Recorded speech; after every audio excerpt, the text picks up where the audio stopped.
Bonsoir. Donc on va aujourd'hui faire notre 5e rencontre du web Politis, les débats 2017, dont la vocation était d'être, disons, autour de la campagne et des campagnes électorales, mais pas directement politique, plutôt, je ne dirais pas s'élever au-dessus de la campagne politique, parce que celle-ci, comme chacun a pu en juger, était très élevée, mais en tout cas s'en écarter un tout petit peu pour réfléchir à des thèmes qui souvent n'ont pas été tellement abordés pendant la campagne.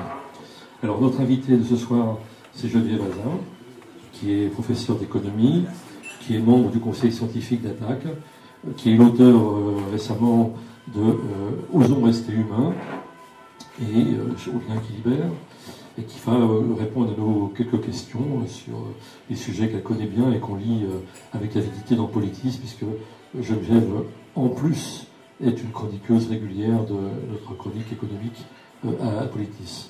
Je dois dire également que ces débats sont co-organisés par Politis et par la Fondation Copernic. Alors j'incarne orgueilleusement les deux ce soir parce que la Fondation Copernic ne pouvait pas être présente, mais enfin ils sont tout à fait à l'initiative avec nous de ces débats. Voilà, donc nous allons mener cette interview avec Ingrid Merckx, dont vous connaissez au moins la signature, journaliste à Politis. Et puis je veux remercier aussi le restaurant Le Beyrouth, qui est 103 rue de Charonne, qui nous accueille très généreusement et que nous connaissons bien et que nous fréquentons assez régulièrement, je dois dire. Peut-être pas assez au goût du patron, mais quand même à Politis. Donc merci à tous. Et ben, je vais poser la première question à Geneviève Hazin, parce que les thèmes que l'on va aborder sont à la fois des thèmes économiques, écologiques, et surtout de l'interaction des deux.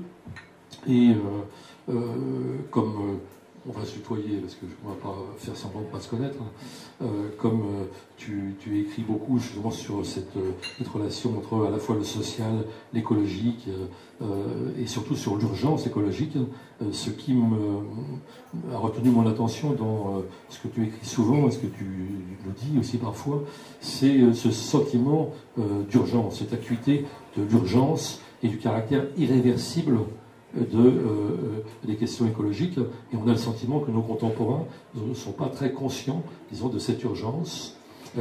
Et parmi nos contemporains, il y a une population qui est encore moins consciente que les autres, et ce sont les politiques, parce qu'on a vu finalement une campagne présidentielle durant laquelle il a été assez peu question des questions écologiques. On a eu l'impression que c'était quelque chose un peu qui arrivait comme une sorte de greffe sur un discours beaucoup plus pusillanime. Alors c'est la première question que je voudrais te poser, c'est effectivement en quoi peut-on dire qu'il y a une urgence et qu'il y a une sorte d'irréversibilité des questions écologiques et une menace qui pèse sur nous et dont on peut penser qu'en effet elle concerne d'autres générations de façon presque définitive. D'abord, merci à Politis pour cette invitation, pour ce débat, disons, peut-être plus que interview. Alors, concernant l'urgence, je crois qu'il est vrai que dans les programmes politiques, peut-être, ou bien dans le personnel politique actuel, cette urgence n'apparaît pas. Il n'en reste pas moins que je pense que, et c'est ça le changement de la période, cette urgence, elle est ressentie. Elle n'est plus seulement, elle ne relève plus simplement de l'alerte scientifique. Je vais parler des alertes scientifiques qui nous ont éveillés, mais elle est ressentie. Et ce côté irréversible, je prends un exemple, c'est la fonte des glaciers. Aujourd'hui, la fonte des glaciers ne nécessite pas, pour être observée, un matériel extrêmement sophistiqué. Il suffit de comparer des photos des Pyrénées ou des Alpes, des glaciers des Pyrénées ou des Alpes depuis 10 ans, pour constater, ou bien de se promener, pour constater physiquement, je dirais émotionnellement même, cette fonte des glaciers. Et ça, je pense que je donne l'exemple des glaciers, on peut le constater pour d'autres choses. Une autre dégradation importante, c'est la dégradation de l'air que nous respirons. Bien sûr qu'il y a des alertes de santé, des alertes de scientifiques depuis très longtemps. Mais là, c'est en train de se matérialiser extrêmement concrètement. Nous savons qu'il y a des gens qui meurent tous les ans du fait de la dégradation de la qualité de l'air. Et donc nous sommes devant un ressenti par rapport à cette dégradation écologique extrêmement puissant. Et là, sans doute, c'est un levier extrêmement important de transformation sociale. Et effectivement, une conscience de l'irréversible.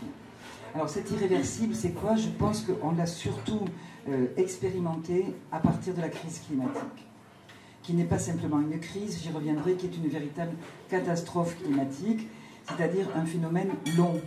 J'y reviendrai. Pourquoi est-ce irréversible? Eh bien, tout simplement parce qu'il y a des choses qui dépassent l'expérience humaine, qui nous dépassent. Il est extrêmement difficile dans notre culture, une culture de la maîtrise, d'accepter qu'il puisse y avoir des choses qui nous dépassent et sur lesquelles nous n'avons plus prise. Aujourd'hui, nous savons que même si nous arrêtions d'émettre des gaz à effet de serre, si nous arrêtions complètement, si nous devenions parfaitement vertueux, nous en sommes très loin, eh bien nous aurions de toute façon à traiter la question du réchauffement climatique parce qu'il est enclenché. Ce n'est pas négociable. Et c'est là une grande différence avec l'urgence sociale. Je reparlerai des liens entre, bien entendu, le social et l'écologique, c'est évident. Ces liens ne font pas que ce sont des choses équivalentes. Il y a des différences importantes. Sur le plan social, on peut négocier. On peut défaire ce qui a été fait. On peut refaire ce qui a été mal fait. On peut revenir en arrière. C'est une question de rapport de force. Ce sont des affaires humaines. Effectivement, ça suppose de construire des rapports de force. Dans le domaine du réchauffement climatique, dans le domaine de la marche vers une extinction de la biodiversité, là, il y a de l'irréversible. Nous ne pouvons pas recréer un climat qui était le climat sur la Terre des années 1960. C'est impensable. Nous pourrons revenir à des droits qui ont été sacrifiés, qui ont été déconstruits, Ça, nous pourrons y revenir si politiquement nous arrivons à faire entendre un certain nombre de voix. Ce sont des affaires humaines. Dans le domaine de l'écologie, il y a une part qui nous échappe. Et précisément, c'est de réfléchir à cette part qui nous échappe, qui peut-être peut nous aider à refonder la politique. Voilà pourquoi cet aspect irréversible me paraît extrêmement important. Mais Geneviève Azam, face à cet irréversible, une idée émerge, c'est celle qu'on serait, nous, la dernière génération, alors peut-être les dernières générations, à pouvoir agir. C'est quelque chose qu'on entend beaucoup. Les dernières générations, c'est à la fois assez anxiogène. Après nous, il ne se passera plus rien. Et à la fois, c'est responsabilisant. Il y a encore une chance de faire quelque chose. Et par où ça commence? Oui, effectivement, nous sommes les dernières générations à pouvoir agir. Et là, c'est l'alerte des scientifiques. C'est moins ressenti. Et c'est l'alerte des scientifiques. C'est l'alerte de l'Agence internationale de l'énergie, qui n'est pas une agence spécialement dominée par les lobbies écologistes, qui nous disent que nous avons une dizaine d'années là maintenant pour véritablement enclencher la transition, notamment pour ce qui est du climat. Je parle du climat et du changement du système énergétique, parce que, contrairement à d'autres phénomènes, les pollutions augmentent de manière exponentielle et non pas de manière continue. Et ça aussi, c'est une difficulté pour la compréhension et pour l'intériorisation de tous ces problèmes. Je prends l'exemple souvent du nénuphar. C'est un exemple qui avait été donné par Denis Meadows, qui était un des responsables du fameux rapport de Rome, du MIT à Rome, qui avait postulé l'idée que nous devions arrêter la croissance du fait de l'épuisement des ressources naturelles. Eh bien, Denis Meadows, il prend l'exemple du nénuphar. Si on a un étang très grand, avec un tout petit nénuphar dessus, on ne se préoccupe pas du nénuphar pendant très longtemps, dans la mesure où le nénuphar croît en doublant tous les jours. Mais l'étang est si grand, le nénuphar si petit, que ça ne pose absolument aucun problème, jusqu'au jour où le nénuphar occupe la moitié de l'étang. Et donc, il ne reste plus qu'un jour pour pouvoir agir, dans la mesure où ce nénuphar va doubler de taille. Ça, c'est l'image d'une croissance des nuisances qui est exponentielle, qui n'est pas linéaire. Nous avons été habitués à raisonner de manière linéaire. comme si l'histoire aussi était continue, sans rupture. Or, et ça ce sont tous les scientifiques qui le montrent, et toutes les études que nous avons le montrent, il y a une augmentation exponentielle, une véritable accélération des nuisances, en particulier des émissions de gaz à effet de serre. Et c'est dans ce sens-là qu'il y a urgence. C'est-à-dire que tout ce que nous continuons à émettre s'accumule dans l'atmosphère.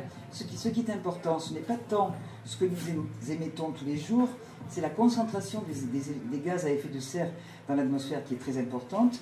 Plus nous alimentons cette serre, et plus ensuite il va être difficile de pouvoir freiner, revenir en arrière. C'est impossible. Je ne peux pas négocier avec une molécule de carbone sa durée de vie. Je ne peux pas négocier avec du méthane, une molécule de méthane, sa durée de vie dans l'atmosphère. Ça, c'est de l'ordre de l'annégociable. Et donc, effectivement, c'est la raison pour laquelle nous sommes les dernières générations. Il y a une autre raison. C'est cette croissance exponentielle. Elle vient du fait aussi que, je disais, nous ne sommes pas dans une croissance linéaire parce qu'il y a des effets de seuil. Il y a des effets de seuil au-delà desquels il y a des phénomènes d'emballement.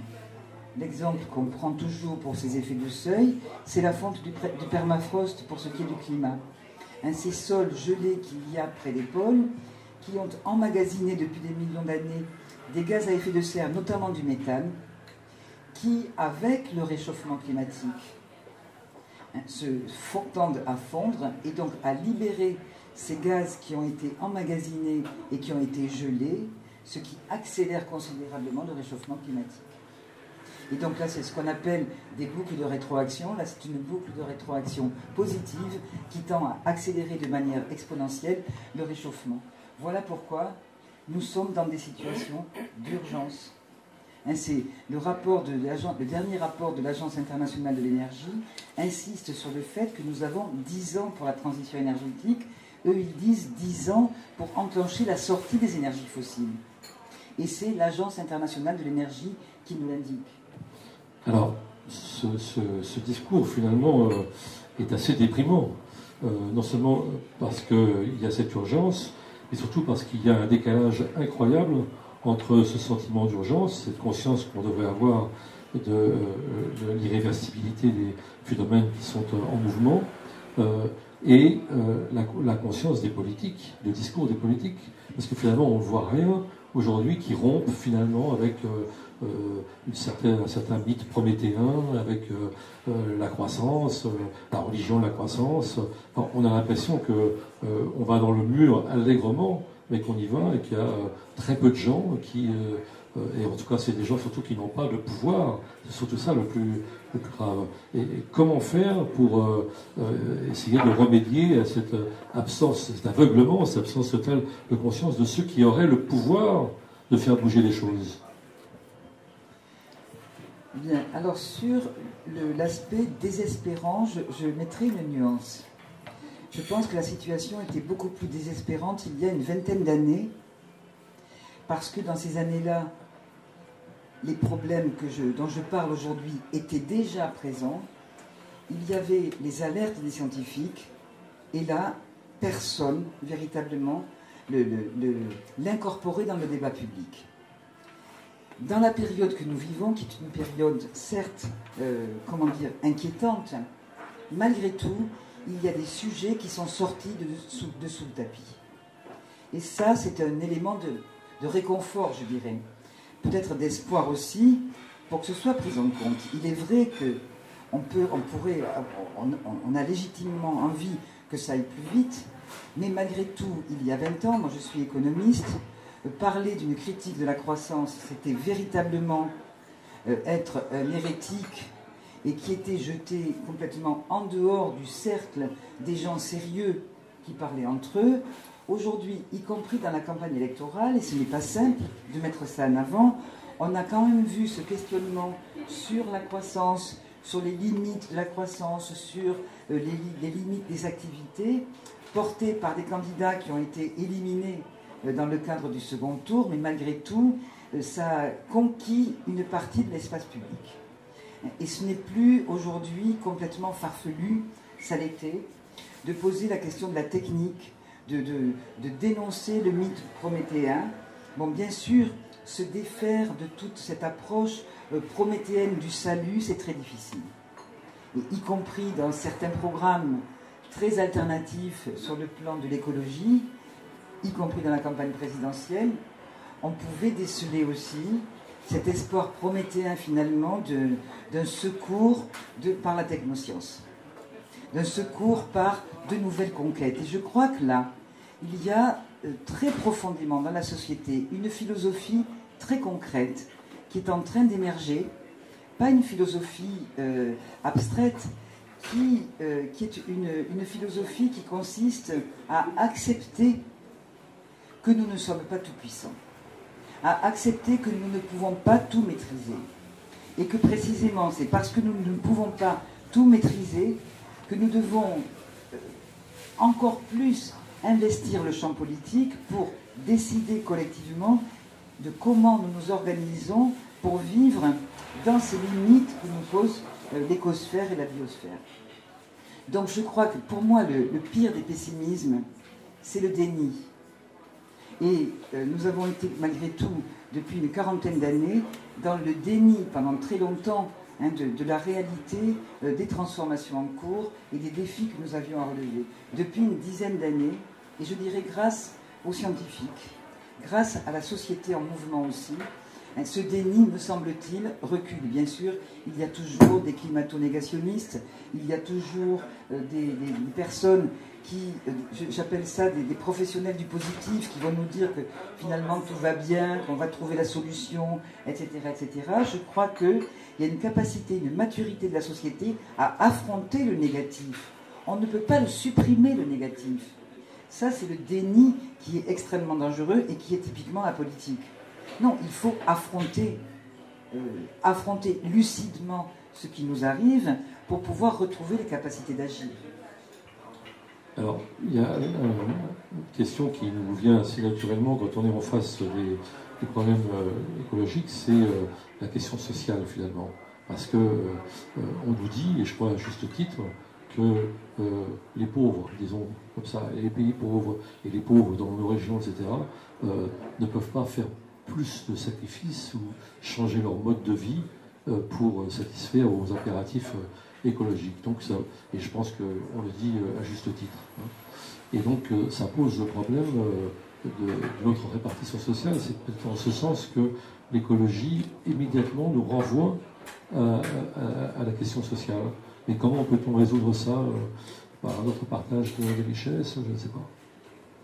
Bon, ce que je pense, c'est que le fait de compartimenter l'économique, le social, l'écologique, le politique, précisément, c'est, je l'avais écrit, c'est vraiment le sommet de l'aliénation.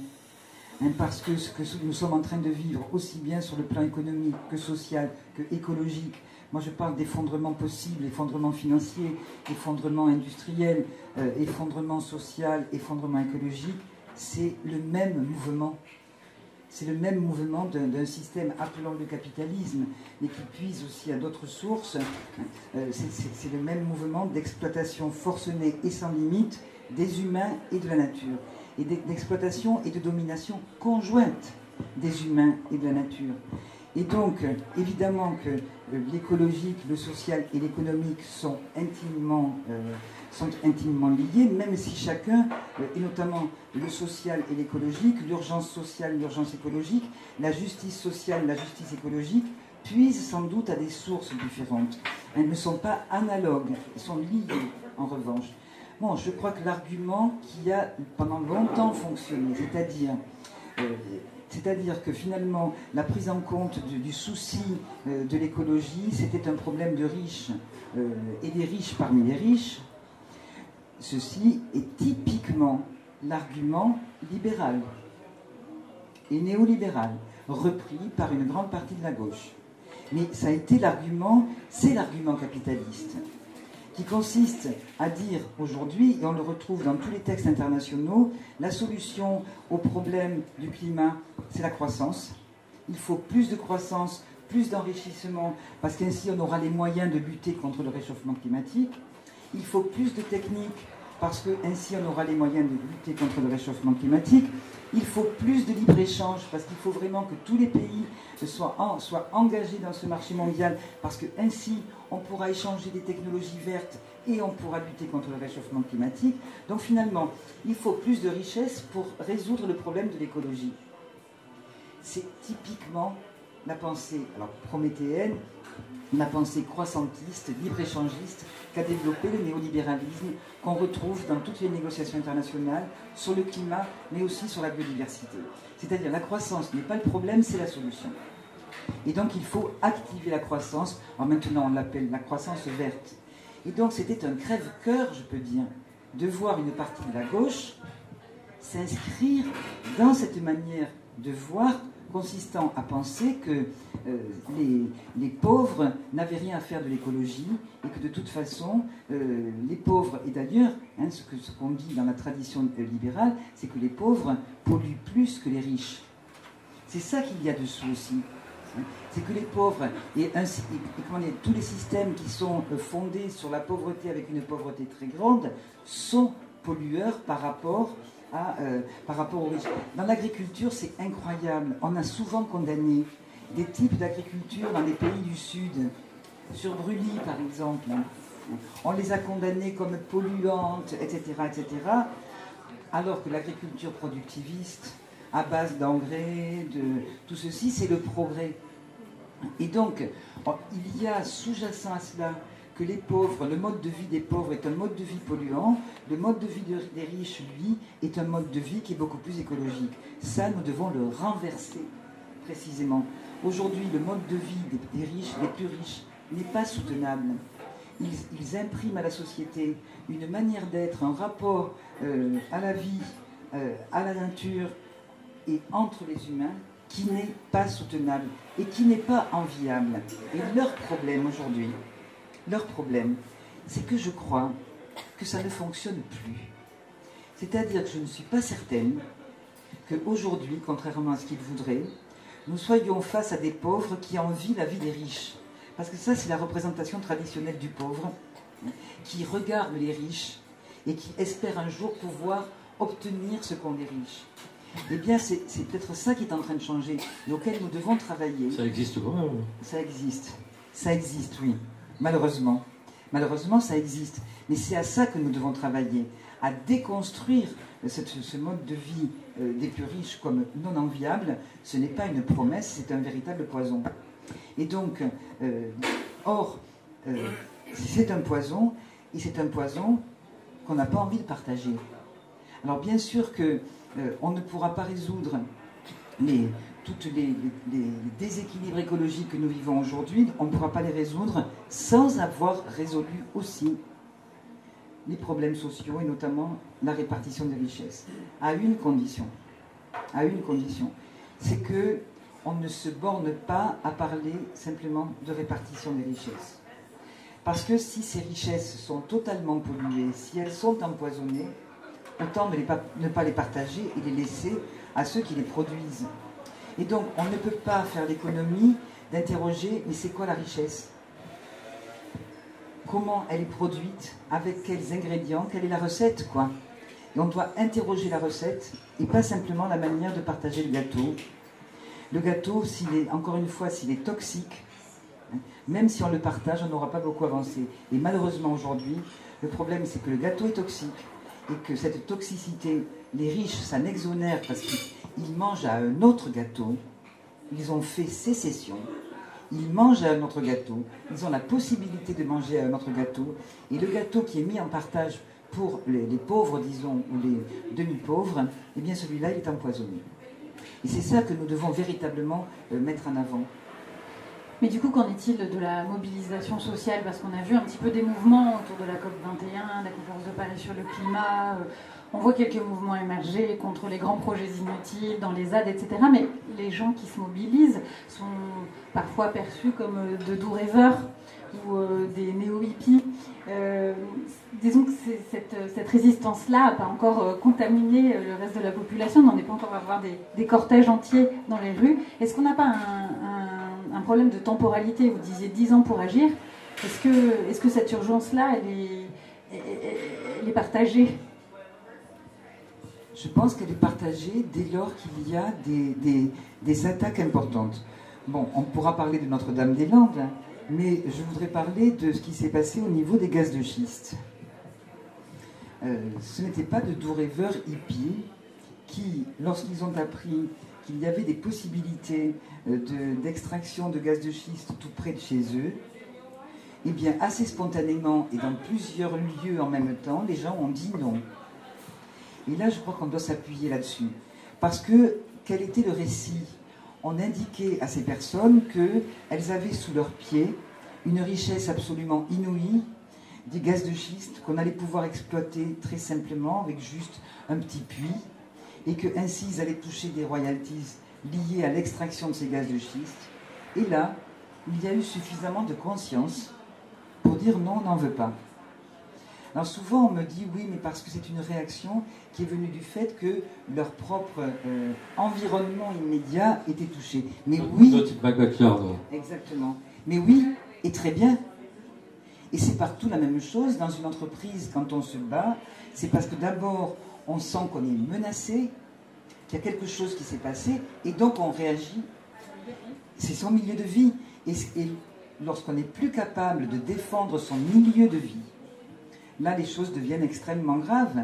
Donc je crois que ce que nous enseigne aussi toute cette tradition de l'écologie, de tous ces mouvements de base qui travaillent, c'est que nous devons récupérer notre capacité à agir, qu'il n'y a pas de sous-lutte, qu'il n'y a pas de sous-résistance, que même ce que nous gagnons à des échelles locales a du sens. Bien sûr, nous ne sommes pas dans les grandes abstractions émancipatrices, mais précisément, faisons ce qui est à notre portée, parce que ce qui est à notre portée a une dimension de transformation radicale du monde. Nous sommes dans un système extrêmement complexe, et ça aussi, je crois que toutes les perturbations du système terrestre nous le montrent, toutes les théories scientifiques aussi nous le montrent, tout ce qui a été fait au niveau des théories du chaos, etc., c'est-à-dire le battement des ailes d'un papillon à un autre endroit, un endroit qui peut déclencher une tornade à un autre endroit. Nous sommes dans des systèmes si complexes, si interdépendants, et nous devons prendre en compte cette complicité, cette interdépendance entre les différents éléments, entre les différents champs d'activité, fait que nous ne savons absolument pas ce qui peut déclencher aujourd'hui des transformations importantes. Donc je crois que, comment dire, bien sûr que la tâche peut paraître absolument immense si nous nous posons comme les sauveurs du climat, les sauveurs de la planète et les sauveurs de l'humanité. Hein, mais comme disaient certains, il n'y a pas de sauveur suprême. Nous ne devons pas nous identifier à ces sauveurs suprêmes. En revanche, nous avons des outils qui sont à notre portée de résistance au quotidien. Et là, il y a une accélération du projet qui permet à des personnes qui ne sont ni des radicaux, ni des hippies, ni des marginaux, de réagir par rapport à des choses qui se passent près de chez eux et qui ensuite globalisent. Notre humanité, notre condition humaine, elle est aussi une condition technique, avec le langage, avec des outils que nous avons construits. Bon, bien évidemment que nous sommes dans un univers technique. Donc il ne s'agit pas de remettre en cause la technique en tant que telle. En revanche, sur les robots, ce que j'avais voulu écrire dans cette chronique pour Politis, c'est que là aussi, il y a une croyance qui consiste à penser qu'on pourrait, nous, humains, s'exonérer de toutes les tâches difficiles, de toutes les tâches liées à ce que nous pensons être de l'ordre de la nécessité, que nous pourrions déléguer ça à des esclaves, hein, à des sortes d'esclaves qu'on appelle des robots, qui pourraient effectuer ces tâches pour nous, et nous ainsi pouvons nous adonner à des activités hautement supérieures. Hein, c'est toute la tension qu'il y a entre nécessité et liberté, et enfin donc accéder au royaume de la liberté en ayant supprimé toute nécessité. Cette idée que nous pourrions confier toute une partie de nos activités à des robots participe de cette croyance-là. Tous les travaux un peu dévalorisés, un peu mécaniques, etc., pourraient être confiés à des robots. Alors, j'alerte simplement sur un point, c'est que les robots ne fonctionnent pas avec de la poésie, avec de l'énergie poétique ou avec je ne sais pas. Les robots, pour fonctionner, ils ont besoin d'énergie. Ils ont besoin de beaucoup d'énergie, énormément d'énergie. Derrière tout ce qu'on appelle l'immatériel et derrière la croissance immatérielle, c'est un système hyper industriel qui est absolument nécessaire. Et c'est là la prise en compte de la complexité que devrait nous donner l'écologie et l'écologie politique. C'est que si je parle des robots, je ne peux pas parler simplement du robot en tant que tel, je dois voir tout ce qui permet au robot de fonctionner, comment il a été construit et surtout comment je vais l'alimenter en énergie pour pouvoir fonctionner. Donc c'est aussi le même problème pour la transition énergétique, pour les éoliennes, pour toutes les nouvelles technologies vertes dont nous avons absolument besoin, mais à condition en même temps de réduire la consommation énergétique. Parce que, encore une fois, les éoliennes et autres ne fonctionnent pas avec rien en termes de matière et en termes d'énergie, et donc on doit faire des bilans énergétiques aussi, y compris des robots. Mais l'article que j'avais écrit, c'était sur les robots et le travail. Et l'illusion que nous pourrions enfin nous défaire complètement du travail grâce à l'automatisation. C'est un vieux sujet, hein, cette idée de l'automatisation du travail grâce aux robots. D'abord, je pose la question, est-ce que c'est souhaitable? Est-ce qu'il est souhaitable que nous soyons totalement libérés, à supposer que ce soit possible, hein? Est-ce qu'il est souhaitable que véritablement nous soyons véritablement libérés, que nous soyons des êtres de pur esprit, qui n'ayons plus de corps finalement, plus de nécessité, hein, qui soyons inscrits dans le monde uniquement par de l'immatériel, par de l'esprit? Est-ce que c'est souhaitable? Est-ce que l'humanité peut véritablement se définir ainsi, comme étant totalement libérée de sa part naturelle? Est-ce que c'est souhaitable? Je pense que non. Je pense que non. Je pense que l'activité qu'on appelle du travail, qui est une activité de transformation de la nature, tout simplement, qui ne nous est pas donnée ainsi, je pense que ça fait partie de l'expérience humaine. Première chose. Deuxième chose, sur la quantité d'activité dont nous avons besoin. Il y a l'idée du travail qui se raréfie. Bien sûr, les robots, la robotisation de certaines tâches supprime des emplois, bien sûr. Mais si véritablement nous voulons engager une transition écologique, si nous voulons remettre en cause le productivisme, et donc le tout productivité aussi, parce que le productivisme s'est appuyé sur la recherche permanente de gains de productivité partout, aussi bien dans l'agriculture que dans les services, que dans l'industrie. Si nous voulons redonner au travail un sens, un ancrage, ça suppose de réfléchir sur la productivité. Et donc je ne suis pas sûre que le travail se raréfie. Le travail aujourd'hui dont nous aurons besoin pour réparer les sociétés, pour réparer la Terre, réparer la planète et promouvoir des activités durables dans l'agriculture, mais aussi dans les services, eh bien je crois que je ne suis pas certaine du tout que nous n'ayons pas besoin de beaucoup plus que nous ne l'imaginons de travail. Voilà pourquoi la revendication, par exemple, que j'ai pu porter il y a 30 ans, hein, travailler 2 heures par jour, ou des choses comme ça, et après le temps libéré, je suis beaucoup plus sceptique aujourd'hui.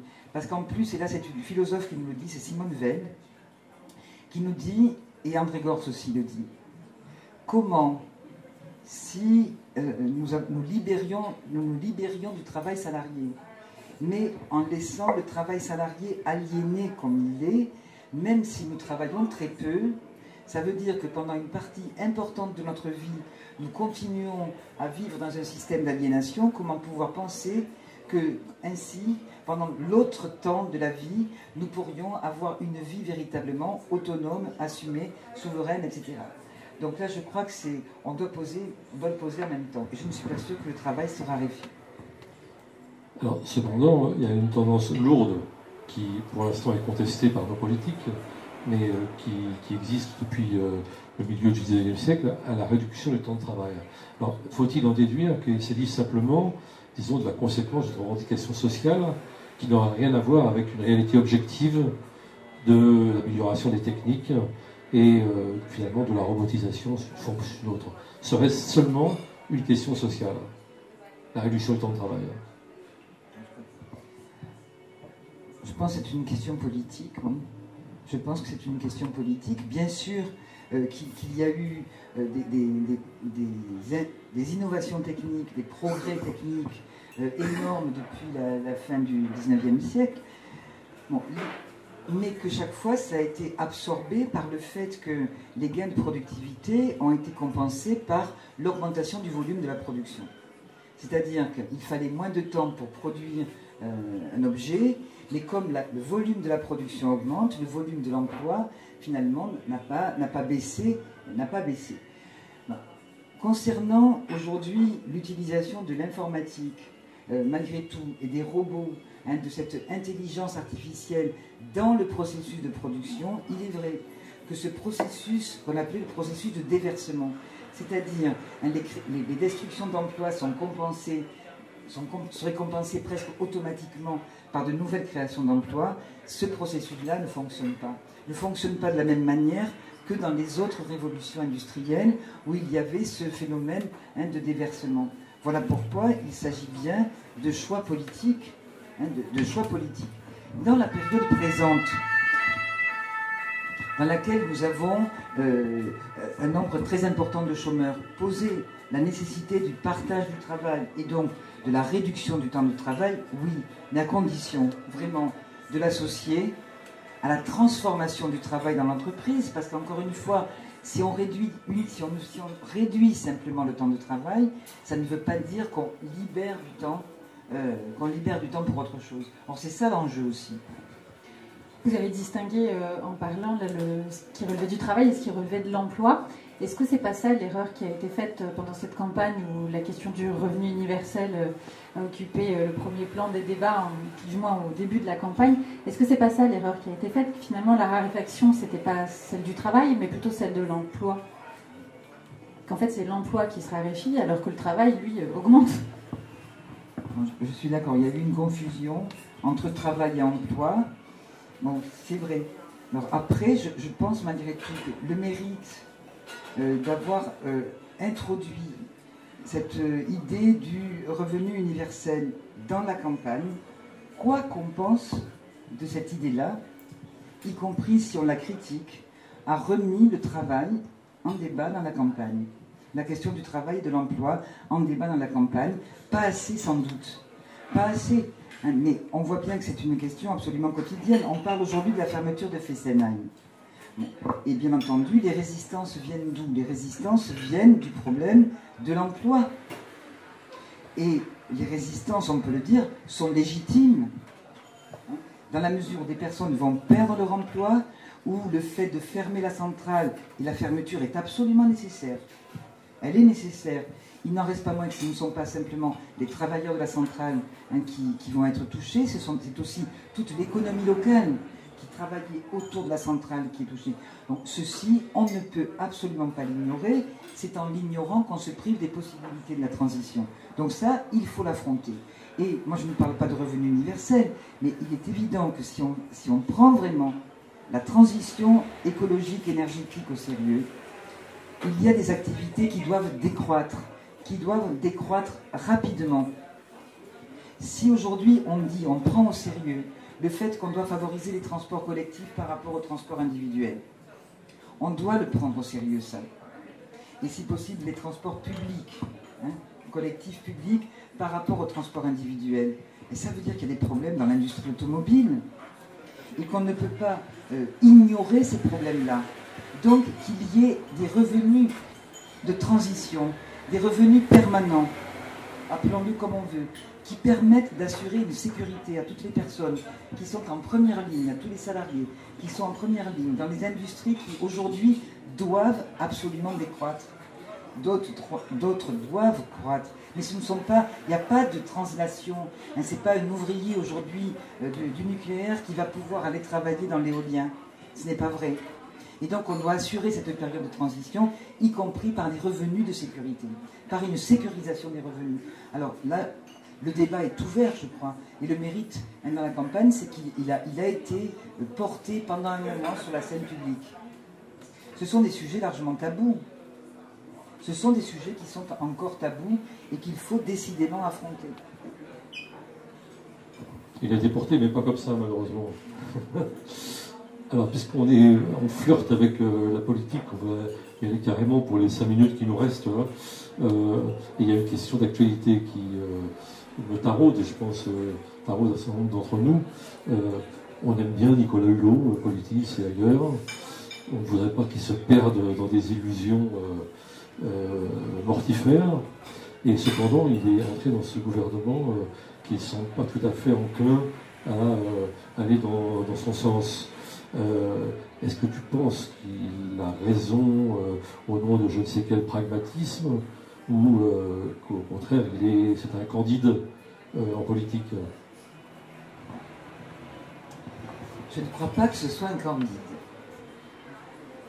Je ne pense pas qu'il soit aussi naïf que parfois on le dit. Il a fait un trajet politique, il a fait un trajet social, il a fait un trajet écologique. Hein, on peut considérer qu'il a pendant longtemps, peut-être été dans une écologie un peu spectaculaire, disons. Et il a eu un chemin qui a modifié, je pense, vraiment, me semble-t-il, en tout cas, qui a modifié son message. Bon, qui justement fait le lien entre l'écologie et le social aussi. Hein, il a été un des acteurs. Bon, je pense que Nicolas Hulot est parfaitement convaincu de l'urgence. Non seulement convaincu, mais c'est un pragmatique et qui met comme priorité l'action. Que va-t-il se passer? Moi, je suis pas là, je peux pas le dire maintenant. On va le savoir très vite. Ce que nous savons, c'est que ceux qui professent, ce à quoi il croit, ce à quoi il tient, n'étaient ni dans le programme d'Emmanuel Macron, ni dans le programme de la formation de son Premier ministre. Encore moins. Encore moins. Encore moins. Donc ça, c'est certain. Donc, il est ministre d'État, il a un gros ministère. Je pense que c'est très bien qu'il ait gardé l'énergie dans le ministère. Ça n'a pas été aussi simple, visiblement, parce que là, le ministère n'aurait pas voulu dire grand-chose. Il va être... Enfin, je trouve que c'est très intéressant, ce qui se passe. Il a fait le bon choix, quoi, à condition de ne pas en être prisonnier. Oui, à condition qu'il a fait son choix. Bon, on va voir s'il est prisonnier de son choix. Moi, j'espère de tout cœur que vraiment, il ne soit pas prisonnier de ce choix. C'est-à-dire que soit il arrive à faire avancer un certain nombre de dossiers, ben, soit il quitte cette barque sur laquelle il s'est embarqué. Mais je pense que là aussi, et c'est très intéressant, on est à un moment de vérité. Il est face à un ministre de l'économie, à un ministre du budget, qui tiennent littéralement les cordons de la bourse, qui sont anti-écologistes. Hein, ce n'est pas simplement qu'ils ne sont pas au courant.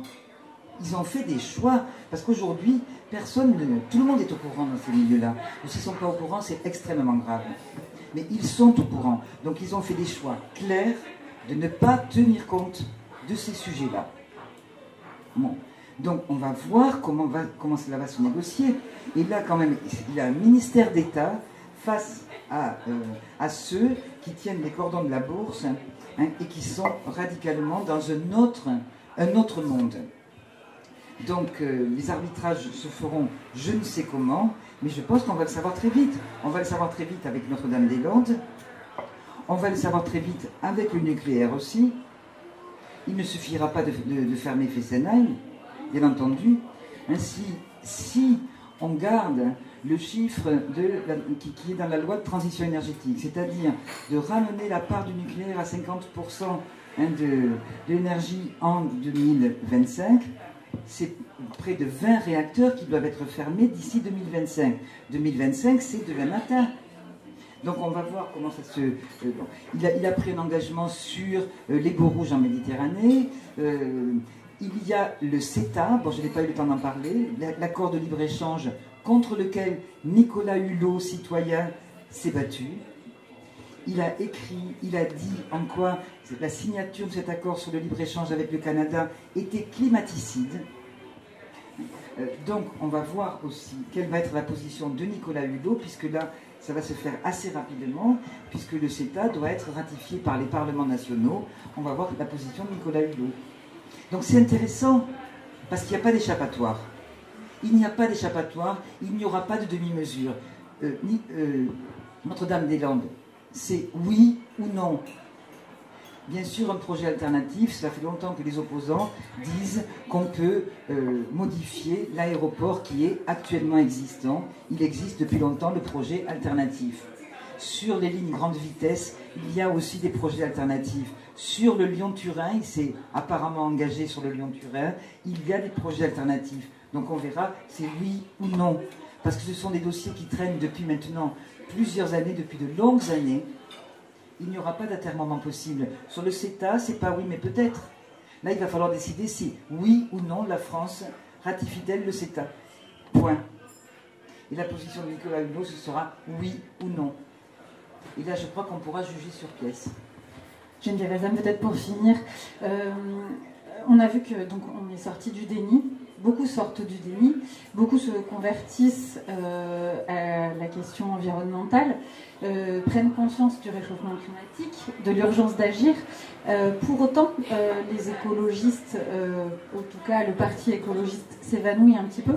Est-ce que l'environnementalisme, c'est la même chose que l'écologie politique? Et pour le dire autrement, est-ce que l'écologie peut être compatible avec le libéralisme? Je crois que là, il faut 1 heure de plus.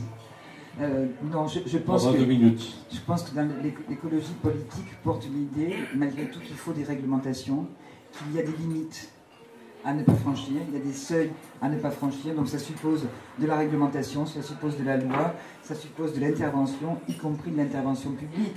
Donc c'est parfaitement contradictoire avec le libéralisme économique. Et ce qui est contradictoire profondément, c'est le rapport à la nature, je crois. Dans le libéralisme économique, ce qui prévaut, c'est la concurrence, y compris la concurrence avec la nature. C'est une certaine agressivité, hein, c'est l'idée de conquête de nouveaux marchés, conquête de la nature. Dans une pensée écologiste, je crois qu'on va insister sur l'idée de coopération, au contraire, hein, sur de coopération, de relation, et non pas de maîtrise absolue. On va valoriser plutôt la fragilité des êtres, des sociétés, des écosystèmes, plutôt que la toute-puissance humaine. Je crois que ce sont des philosophies, outre les mesures, ce sont des philosophies qui s'opposent effectivement. Donc je pense que le libéralisme économique, en tout cas, ne peut pas aujourd'hui alimenter une pensée d'écologie politique. Sur l'environnementalisme, je voudrais y revenir. Il y a des courants environnementalistes, très peu finalement. Et bien souvent, on met en avant l'environnementalisme, pour dévaloriser aussi l'écologie politique. Bien sûr qu'il y a des courants environnementalistes qui ont tendance à complètement oublier et les questions sociales et les questions politiques. Mais ils sont, alors surtout en France, ultra minoritaires. Et je dois dire même que l'approfondissement de la crise écologique fait que certains de ces mouvements environnementalistes prennent de plus en plus des positions aussi qui sont des positions beaucoup plus proches de l'écologie politique. On l'a vu en particulier, puisque vous en parliez, au moment de la COP21.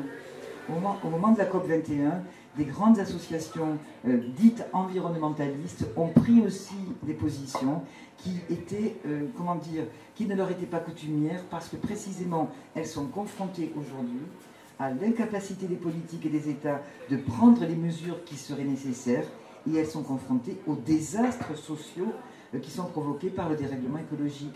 Donc là, l'environnementalisme n'est pas une menace. Pour moi, la menace la plus grande, c'est le déni et encore l'illusion technicienne. L'illusion technicienne que nous avons, y compris dans nos milieux, y compris nos milieux proches de politisme. Ça m'étonnerait. Non, effectivement, c'est le mythe de la toute-puissance, toujours. Hein, le mythe de toute-puissance, c'est-à-dire que toujours l'idée qu'il y aura une découverte qui va nous absoudre et nous exonérer de faire les efforts de réforme dans nos vies quotidiennes, qui va trouver la solution à notre place finalement et qui nous déresponsabilise. C'est ça finalement, ce vieux mythe prométhéen qui continue de survivre dans les esprits les plus aguerris. Bon, merci beaucoup Geneviève Azam. Tu as écrit un autre livre récemment sur Simone Veil, parce que tu l'évoquais tout à l'heure. Simone Veil avec un W, hein, c'est la philosophe.